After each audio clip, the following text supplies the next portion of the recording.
இன்றைக்கி நம்ம பார்க்க போகிறது சோம்பேறி சிக்கன். என்னடா சோம்பேறி சிக்கன் பேர் வச்சுருக்கான்னு நினைக்காதீங்க. ஏன்னா இந்த டிஷ்ஷு செய்கிறதுக்கு ரொம்ப ரொம்ப ரொம்ப ஈஸிங்க.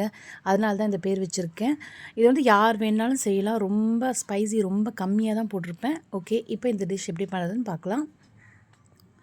ஃபஸ்ட்டு வந்து 3/4 கிலோ சிக்கனை வந்து நான் வந்து மஞ்சத்தூள் நல்லா போட்டு கழுவி குட்டி குட்டியாக கட் பண்ணி வச்சுருக்கேன். அதில் வந்து 2 வெங்காயம், பெரிய வெங்காயம் 2 போட்டுருங்க. 3 தக்காளி ஆட் பண்ணிக்கோங்க. அதுக்கப்புறம் இஞ்சி, பூண்டு, பச்சை மிளகா பேஸ்ட் அரைச்சி வச்சதை அதில் கொஞ்சம் ஆட் பண்ணிக்கோங்க. 3 ஸ்பூன் போட்டுக்குங்க. தனியா 2 ஸ்பூன் போட்டுக்குங்க. கரம் மசாலா, மஞ்சத்தூள் கொஞ்சம், மிளகாத்தூள் 2 ஸ்பூன் போட்டுக்குங்க. நம்ம மிளகு போட போகிறோம், ஸோ காரம் உங்களுக்கு ஏற்ற மாதிரி போட்டுக்குங்க.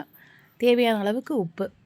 இது எல்லாத்தையுமே நல்லா மிக்ஸ் பண்ணி ஒரு 15 மினிட்ஸ் நல்லா அது ஊறணுங்க. ஏன்னா எல்லாமே பச்சையாக இருக்கு இல்லையா, அதனால் நல்லா ஊறிச்சுன்னா உங்களுக்கு நல்லா டேஸ்ட்டாக இருக்கும். இப்போ 15 மினிட்ஸ் வந்து நல்லா கம்ப்ளீட் ஆகிடுச்சு. இங்கே பாருங்கள், நல்லா ஊறி இருக்குது. இப்போது இதை நம்ம ஒரு கடாயில் போட்டு ஃப்ரை பண்ணணும், அவ்வளோதாங்க வேலை. ஒரு கடாயில் எண்ணெய் ஊற்றிக்குங்க. ஃபஸ்ட்டு கருவேப்பிலை ஆட் பண்ணிக்கோங்க.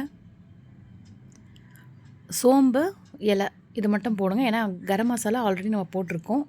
இப்போ நம்ம ஊற வச்சுருக்க சிக்கன் அதில் ஆட் பண்ணிக்கோங்க. நல்லா மிக்ஸ் பண்ணிக்கோங்க. இப்போ வந்து இது வந்து ஒரு 15 மினிட்ஸுங்க நல்லா இது மாதிரி வதக்கிட்டு ஒரு தட்டு போட்டு மூடிடுங்க. கொஞ்சம் கூட தண்ணி ஊற்றவே கூடாது. இந்த மசாலாலேயே இது வேகணும், அதாங்க டேஸ்ட்டு. தண்ணி ஊற்றவே கூடாது. இங்கே பாருங்கள், தண்ணி நல்லா அதுலேருந்தே வந்துடுச்சு. ஸோ இந்த தண்ணியெல்லாம் சுண்டுற அளவுக்கு நம்ம இதை நல்லா சுக்காவாக நல்லா வறுக்கணும். இந்த மாதிரி சுக்காவாக ஆனதுக்கப்புறம் 2 ஸ்பூன் மிளகு, 2 ஸ்பூன் சோம்பு நல்லா ட்ரையாக வறுத்து இது மாதிரி பொடி பண்ணி வச்சுருக்கேங்க. இறக்குற ஸ்டேஜில் இதை நம்ம ஆட் பண்ணணும், அப்போ தான் நல்லா காட்டாக இருக்கும். இப்போ இதை ஆட் பண்ணிக்கலாம், அவ்வளோதான். இதை நல்ல ஒரு பெரட்டிக்கலாம், அவ்வளோதான். சுவையான சோம்பேறி சிக்கன் ரெடி. இதை யார் வேணாலும் செய்யலாம், அதுக்கு தான் இந்த பேர் வச்சுருக்கேன். ஸோ என்னுடைய சேனல் பிடிச்சிருந்தால் லைக் அண்ட் ஷேர், சப்ஸ்கிரைப் பண்ணுங்கள்.